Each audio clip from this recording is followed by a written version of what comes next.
Ladies and gentlemen, welcome to this special ACW Newscast episode. I am Hakeem Johnson, your ACW commentator as always. And I didn't have enough time to really dwell into this topic, but I really wanted to talk about this topic because there was an article that came out, I think this week or last week, about how the WWE in 2014 still hasn't truly had a black WWE champion.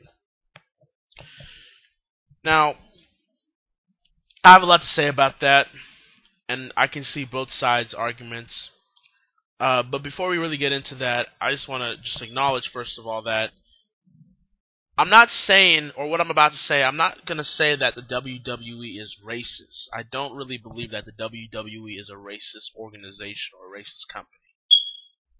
However, I do have to call out the BS from people saying that the WWE just puts on the people that with the best talents. That's a load of crap because how could Kofi Kingston not really be a world heavyweight champion at this point, and yet ADR, who consistently cannot get over for the life of him and cannot cut a promo worth his life, can be a multiple-time world heavyweight champion or even a WWE champion at that point?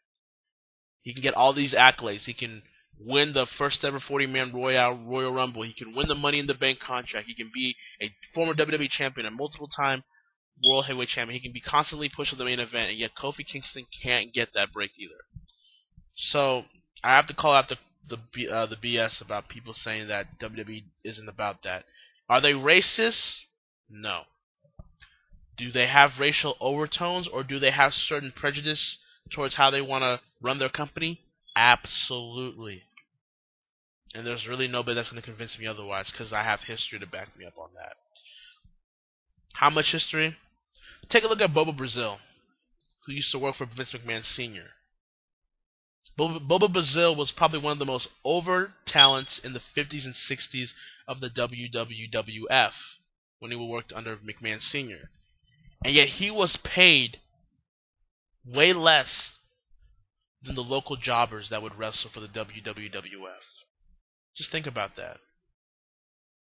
I look at somebody like Farouk, or Ron Simmons if you guys know him. I look at somebody that was over in WCW and was able to defeat Big Van Vader, one of my favorite big men of all time. He was able to defeat him and become the WCW World Heavyweight Champion. Now, you can debate about how he won it and why he won it, but for a Southern-based pro wrestling company to pull that trigger on a black world champion before the WWF or WWE did is astounding to me. And how does WWF kind of bring Ron Simmons into the fold after he was done with WCW and came into the WWF? They made him a Spartan character. And some of you old school fans remember that. That was during the New Generation, when the New Generation was so cartoonish, it would make this current WWE's variation like the Attitude Era. And that's God honest truth.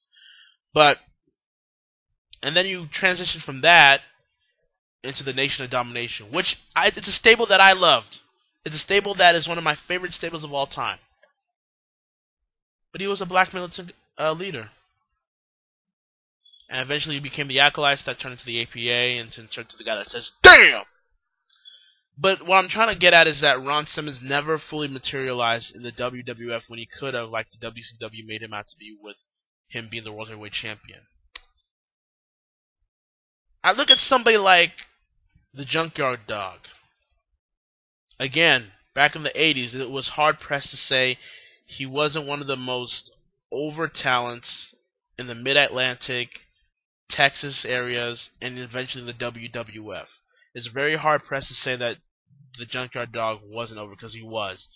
I think with the exception of Hogan and maybe Andre, Junkyard Dog was probably the most over guy in the WWF when he arrived. And yet he never won the WWF title. Now, should he have won it?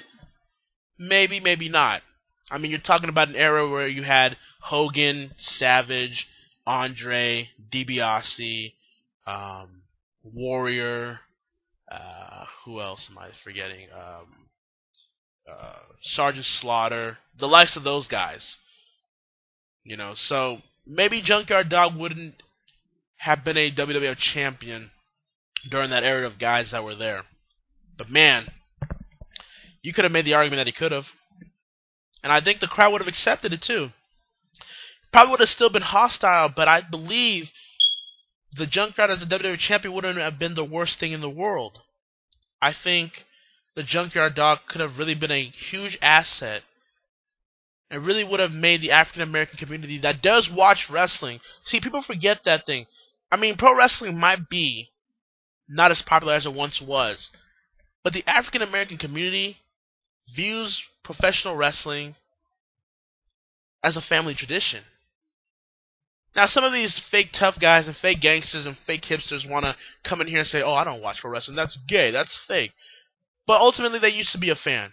Or they still watch it in secret. They just won't tell you because they have to keep their bravado or whatever. But they still watch it for a large part. There's a large demographic of black and African American viewers of wrestling.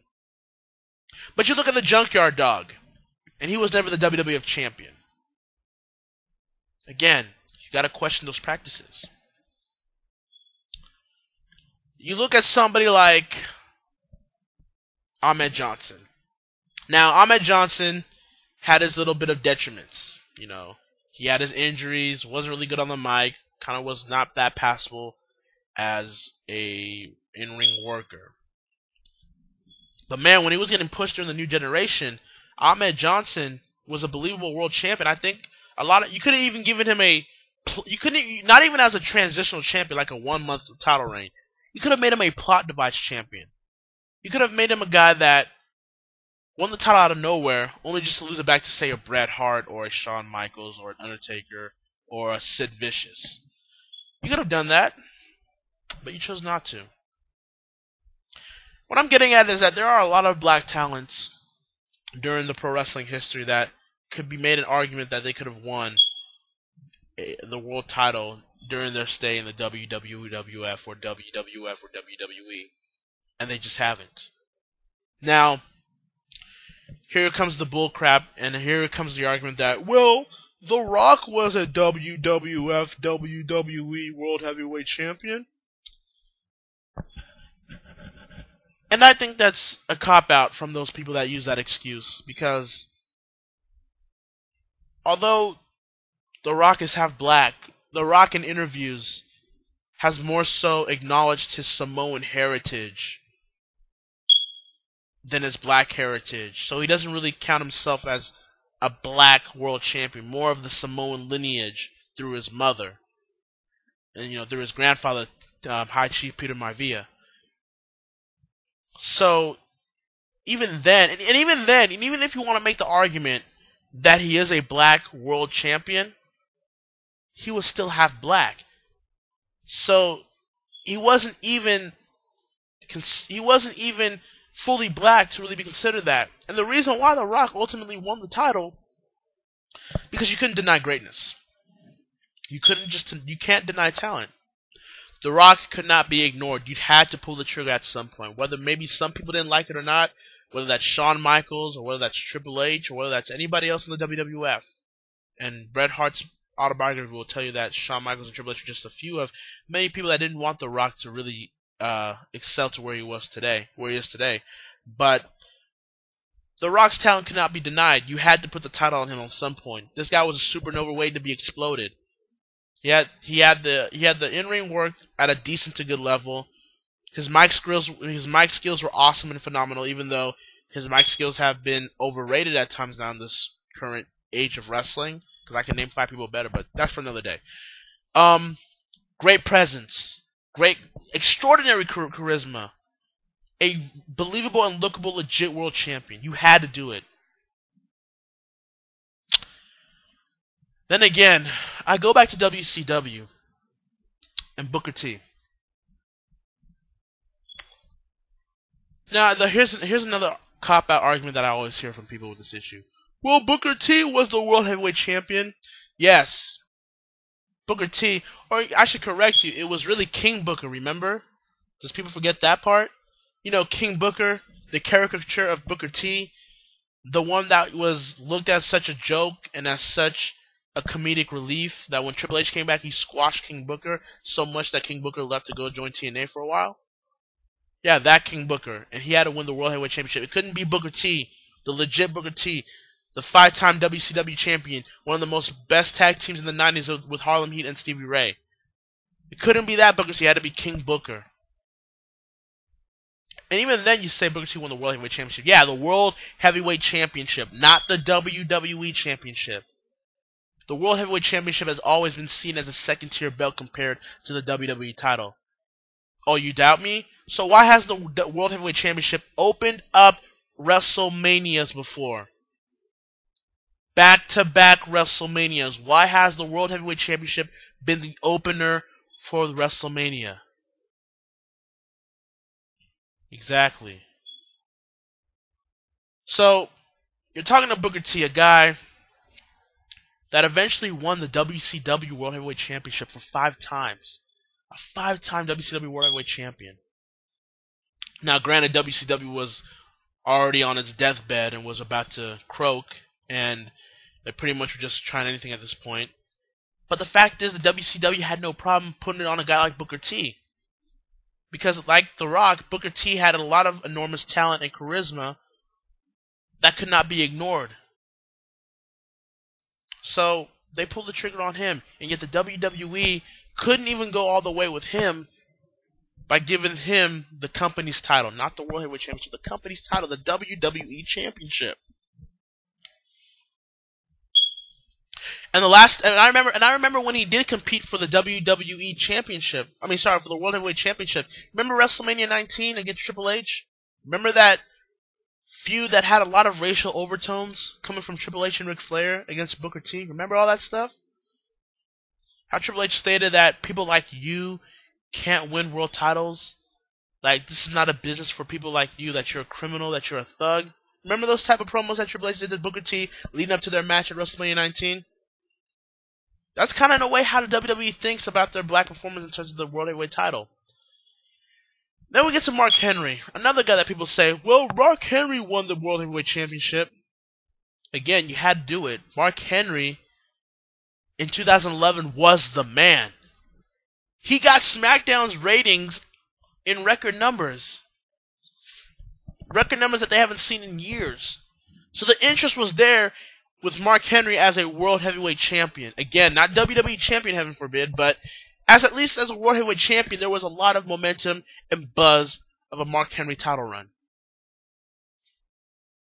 But he wasn't the company's champion. And even then, they've thought so much of Mark Henry that they made him lose to the Big Show anyways at TLC, only for Daniel Bryan to cash in on Big Show when Daniel Bryan was not ready to be a world champion just yet. That's how much they thought of Mark Henry. Mark Henry was a third wheel and afterthought at that point. So again, Mark Henry, yeah, he is a world champion, but not the company's champion, the WWE champion. They've always thought the World Heavyweight title was a second-tier belt. I don't know how anyone could argue that. They've always thought of the World Heavyweight title as a second-tier belt. The SmackDown title. So, my whole thing is that, where do we go from here? It is 2014.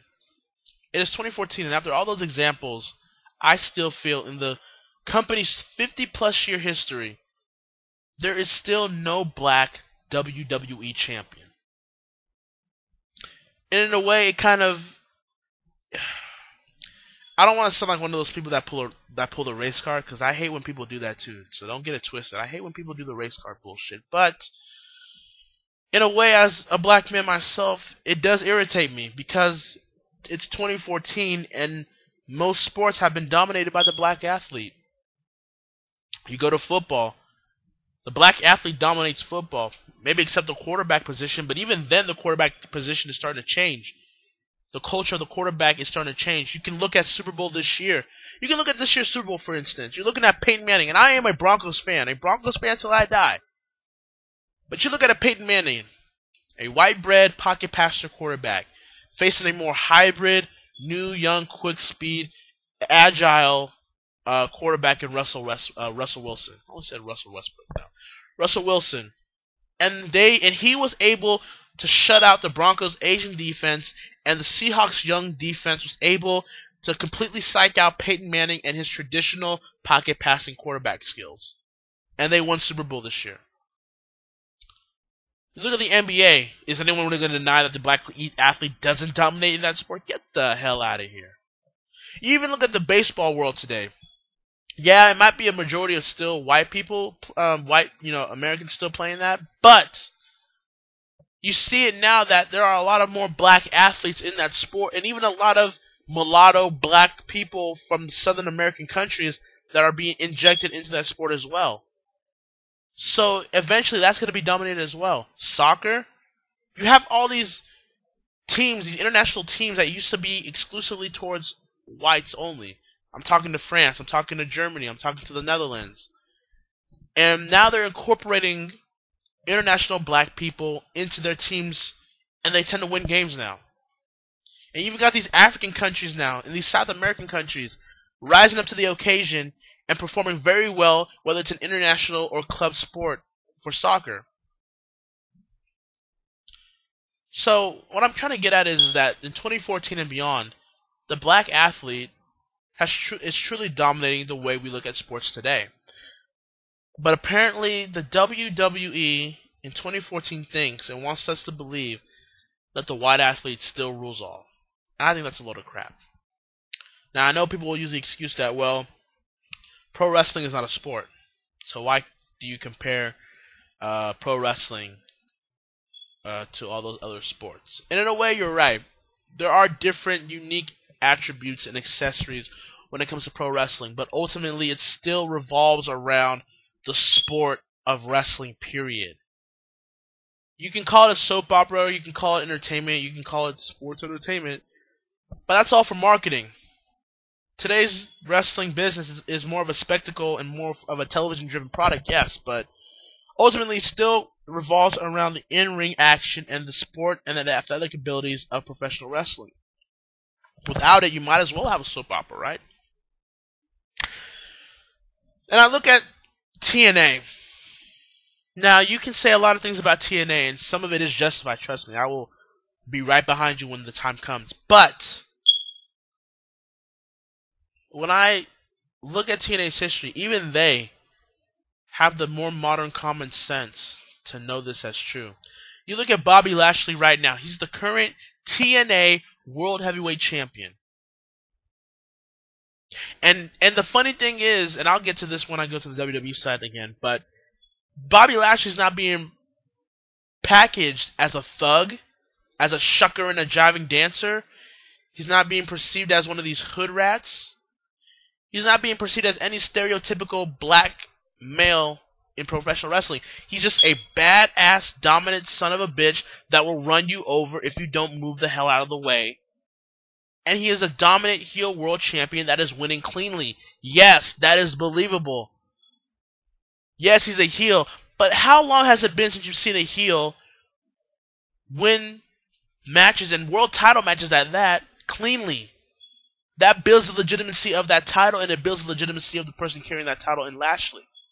So now when he does lose that title eventually, it'll mean so much more than it would have if he just chicken shitted it, or if he just had assistance at every match like a Magnus.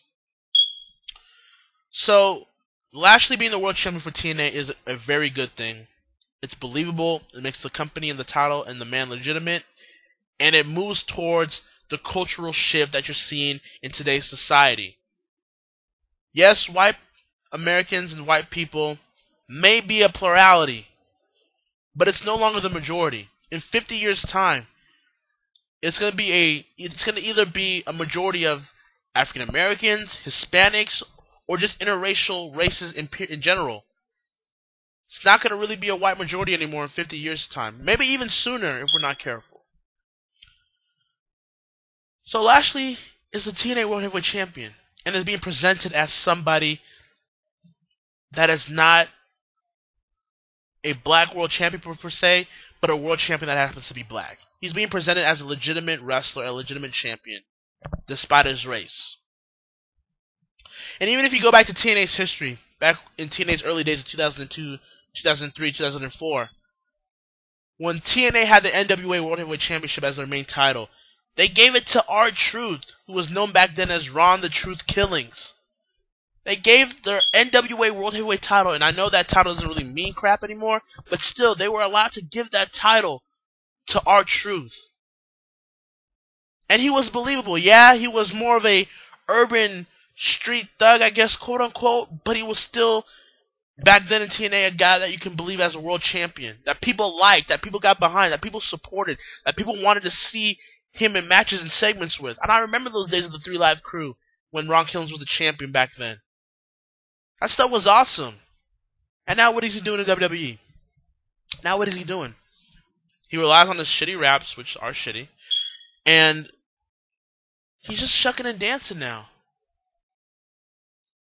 Like, it's not even, like, even when he was doing that whole little Jimmy stuff, as funny as it was, in the back of my mind, I was thinking to myself, there's no way R-Truth can be a champion like this. Because it wouldn't be believable. They just see him as a comedial wrestler that is just there to appease people as a stereotypical black person. As if we live in the 50s now. So it was insulting to see that he was getting a title shot against John Cena when nobody bought it. Nobody bought that. Well, legitimately too, but they didn't really buy that. Literally too. No one thought R-Truth could be a WWE champion. That's just the way it is. So you look at the WWE roster of today, and you see a ton of black athletes that could be a WWE champion, but you just know better. You know better that it's not going to happen. I look at somebody like a Kofi Kingston, and I look back to his main event kind of run during late 2009 and early 2010. I think to myself, man, how much they screwed the pooch on that. Kofi Kingston was getting over during that time. I don't know how you can debate that. But when he was going up against Randy Orton in a WWE title feud, he was over. People were supporting him. Kofi Kingston brought a new fire that I haven't seen up to that point. He was good on the mic. Very charismatic. He is a prototypical babyface that every babyface should be. I still say that Kofi Kingston is still the best babyface the WWE has that's not Daniel Bryan. That's just a fact. But they just couldn't throw the bone. They just couldn't have him win it. Couldn't even be a transitional title run. They couldn't even give him the WWE Championship as some sort of a trial run to see if Kofi Kingston is legitimate and can bring interest and money and viewership to their product. Just had to still stick into Randy Orton's vanilla, skin-wise and performance-wise, title reign. And ever since, Kofi Kingston has not reached that maximum potential he had back in 2009, 2010, and it's a shame. Because if Alberto Del Rio can win the WWE Championship, but cannot elicit a reaction to save his life, or can't even talk on the mic clearly and precise as anybody else, yet he can win the WWE Championship, but Kofi Kingston can't. He can't even get a trial run title reign. That bothers me. Even someone like a Dolph Ziggler, and I'm gonna be honest with you right now. I get all the hype and love for Dolph Ziggler. I don't even really hate Dolph Ziggler. I kind of enjoy him, but I don't think he's this be-all, end-all, great future wrestling worker that people think he is. He just bumps really well, and he wrestles exceptionally well. But that's really about it. Dolph Ziggler's mic skills aren't the best in the world per se. He doesn't really bring a presence. He's really no different than Kofi Kingston, really, in my opinion. I think Kofi's a bit better, in my opinion, actually. But he's really no different than Kofi Kingston. And yet he was able to win the World Heavyweight Championship even over Kofi Kingston. Then I look at Biggie Langston. This big tank. Like this big, agile guy that can just do all these things. He looks like a heavyweight, but then at times wrestles like a cruiserweight. It's really fun to watch. And watching him during his NXT run, I was I was really impressed. I was like, man, this might be what Lashley wasn't in the WWE. This is a guy that could break that threshold. This could be the guy that really breaks the color barrier in terms of being a future WWE champion. And then the way they brought him in with AJ Lee and Dolph Ziggler, I was like, not really feeling all that. But once they started to turn him babyface and get him more comfortable in that role, I was like, yeah, let's go, man. Push this guy, man. If there's anybody that has the look that you're looking for, Vince is a mark for the muscle guys. He's a mark for the big bound guys, steroid freaks, whatever you want to say. Well, Big E Langston is big. He can move well. He looks like he can talk well. He can wrestle well. He's picked up on a lot of things. He's improved since he first started. Run with this guy. Push him up the echelon like you do with Roman Reigns or Bray Wyatt. I think it's very beneficial. Or Cesaro. But then you look at him and it's like, well, they're not really doing anything with him. And they're just going to screw the pooch with him. Now, I could be wrong. The verdict is not out yet with Big E Langston. Maybe he will be a future WWE champion or even a future World Heavyweight champion. Well, then again, both of the titles are really together now, so that even creates even lesser opportunities for Big E Langston. But maybe he might be a future WWE champion. We don't know. The verdict is not out yet. But, man, you've seen this movie before, and you know how it's going to end. What if Big E Langston does get really over like Kofi did? Only for someone like a Cena, or Sheamus, or a Orton, or a Triple H, just cut him off his legs, and push him down, and he never reaches that echelon again. How sad. How truly sad. Now, I want you guys to understand that I'm not coming off. I'm not trying to come off as a racist, because I'm not. I'm not. I'm not at all. I'm not one of these people that get offended or non-tolerant when I hear a black joke or when I hear certain things that could be seen as insensitive and offensive. I have a more tolerance inside my mind and body than that. And I do agree with certain people that, people should win titles and get pushed not because of the race. I agree with that. I truly agree with that notion that people should be pushed and winning titles and winning big matches not because of the race, but because they're that good.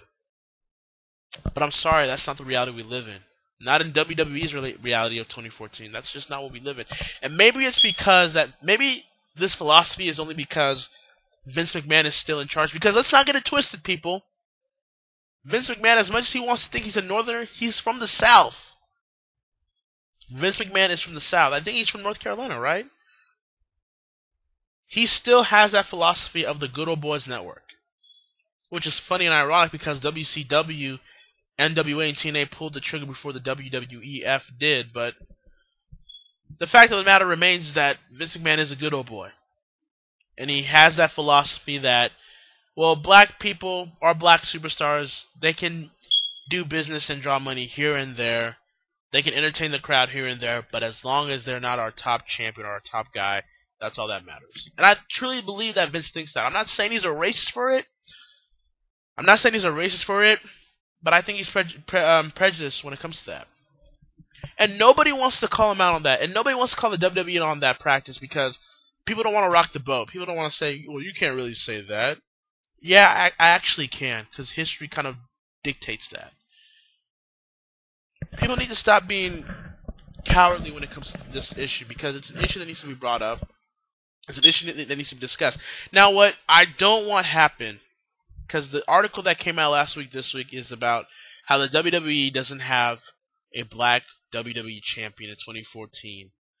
What I don't want it to be is, I don't want it to be the WWE looks at this article and says, oh crap, holy crap, this could be a bad PR move for us. This could be a really bad image proposal for us in the WWE because we're not doing very well business-wise. I mean, the WWE network hasn't performed to our best abilities. Our television network deal hasn't really panned out as much as we'd like. People aren't really interested in the product right now. We're on the high 2.9 in terms of ratings, and that's even with John Cena as our WWE World Heavyweight Champion. We gotta kind of fix this somewhat. And then they give Big E out of nowhere a forced push. In my opinion, there's a difference between a push and a force. For example, A push was with Daniel Bryan this year. A force is what Randy Orton was when he first started to become a main eventer. That was a force to me. A push was like what Daniel Bryan was throughout this whole year, as leading up to him being the WWE World Heavyweight Champion. There's a difference. I don't want it to come to the point where they look at Big E Langston and they force him into the main event because the people will resent it and the people will know why he's getting a force. I don't want, like people will say, I don't want it to be because of his race. I mean, that's not the WWE's reality, but I don't want Big E Langston to be pushed or forced because of his race. I want him to be pushed and forced because he really is good. He's fairly young and can really do a lot of wonders for the WWE's future. But I don't want the WWE to look at this as a bad PR move and hide their own prejudices by having a Big E Langston or a Kofi Kingston or a Titus O'Neil or a Darren Young force them into the main event position that people will resent because they know it is a BS move and it's a BS ploy by the WWE to say, look, we have Big E Langston. He's getting a main event run. He's getting a main event push. He's getting a main event title run. He may even just win the WWE World Heavyweight Championship. We're not racist. We're not prejudiced. We treat all our black people like this. It's just going to come off as phony. It's going to come off as forced. And I don't think the WWE needs to do that. Let it be a gradual start. You were kind of doing that with Kofi Kingston in 2009, but you screwed the pooch. So make it a gradual thing. Work a Kofi or a Big E Langston or a Titus O'Neil, or an Xavier Woods even, into a position where they fight through the certain mid-card storylines and the trials and tribulations of their character and the plot twists and turns they go through, so that it naturally progresses to them being a believable main eventer, which could possibly lead into them being a believable WWE World Heavyweight Champion. That's what you should do. That's actually a push. But if you just take a Big E Langston, you look at the article, you take a Big E Langston, and you just force them upon the audience to a main event run and a main event title reign because you saw the article and you thought it's going to be a bad PR for you, not knowing the benefits of what it could be. It's just always about you to keep your head up high and keep the money paid. It's going to be a bigger insult, and I would rather not have that. I'd rather have another John Cena title reign, and I'm being absolutely honest when I say that. I'd rather have another John Cena title reign than a Big E WWE title reign for the wrong reasons. So maybe when Vince McMahon retires or unfortunately passes away and Triple H and Stephanie take control, maybe they have enough foresight and enough business and common sense to realize that the cultural aspect of our world and our society is changing at a rapid rate. And they realize that the cultural notion that the white athlete still dominates professional wrestling is a farce and is unbelievable as time will pass. I really hope the likes of Triple H and Stephanie McMahon realize that they can really make change. They can really do something about the preconceived notions of how black athletes and black wrestlers in the WWE's history truly are. And they can make a change. They can really do something about it. That would be something that gives WWE a positive spin. Even if you want to look at it as a PR ploy, it would be a positive PR for you, right? So those are my thoughts about that whole topic about the issue about there being not a black WWE champion. I leave the discussion and comments for you guys to participate in. I know there's going to be a lot of discussion and a lot of comments and a lot of arguments possibly about this whole issue, but I feel like it's an issue that WWE really needs to look upon and realize that their way of thinking and their prejudice notions are outdated in a rapidly changing cultural movement that we're going through right now in our history of life. And I think the WWE can be a leader. They can be a leader. They can be a proactive leader in this way. I'm not trying to advocate for civil rights. I'm not trying to be like an advocate for black people's rights. That every black person should be pushed and all the white people should be pushed down. I'm not even advocating that. That's stupid as well. And people that think that are stupid. But what I am saying is that we need to start realizing that the black athlete dominates the sports world, and that's not a bad thing. I don't get the notion that people think that the black athlete dominating the sports world is a bad thing. It's a good thing for everybody involved. Financially, socially, and just for the physical aspect of sports, it's just a great thing. And we should embrace that notion. We should embrace that feeling. We should embrace that environment that a LeBron James can be the best NBA athlete in the world today because he's good, not because he's black. That Russell Wilson and Colin Kaepernick can be argued as some of the best quarterbacks in the NFL today, not because they're black or somewhat black, but because they're that good. You know, you go to a guy like John Bones Jones, being one of the best UFC fighters in our era today, not because he's black, but because he's a damn good fighter. We need to look that upon the WWE now. We want to look at a Kofi Kingston. We want to look at a Big E Langston. We want to look at a Titus O'Neil. You want to look at an R-Truth maybe again. You might want to look at a Mark Henry again. You might want to look at an Xavier Woods. Or maybe even somebody that's not even on the roster right now that will be in the future that is black. We want to look at them and we want to say that they're a main eventer. They're the WWE World Heavyweight Champion. Not because they're black, but because they're that damn good. And I think Triple H and Stephanie, as the tide changes in the WWE for years to come, need to take that into effect and realize that you have a large, dominant African American demographic and audience that watches your product every week and buys your merchandise and watches and buys the WWE Network and pays to get into the arena. You look at the big cities of today: LA, Chicago, New York, Miami, what am I missing? Maybe San Antonio, Dallas, all those cities, Philadelphia, Baltimore. You look at those major cities and you realize the cultural change is not a white majority. Maybe a white plurality at some of them, but it's not a white majority anymore. The culture is changing. And I hope the WWE and the future leaders that will run that company in the future realize that that culture is changing and they need to change the way their culture has been for all these years. And I promise you, if they can do that and do it in the most genuine, positive, and most awe-inspiring way, it will benefit everybody in the company. It'll benefit everybody in the wrestling business. And more importantly, it'll benefit everybody that watches professional wrestling. So there you have it. I wanted to do the special newscast on that topic alone. Thank you guys for watching and listening to this special ACW Newscast special. I am Hakeem Johnson, as always, telling you to stay cool.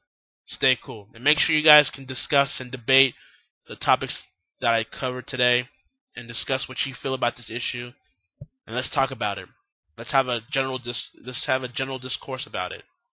And hopefully WWE can truly capitalize when the getting's good.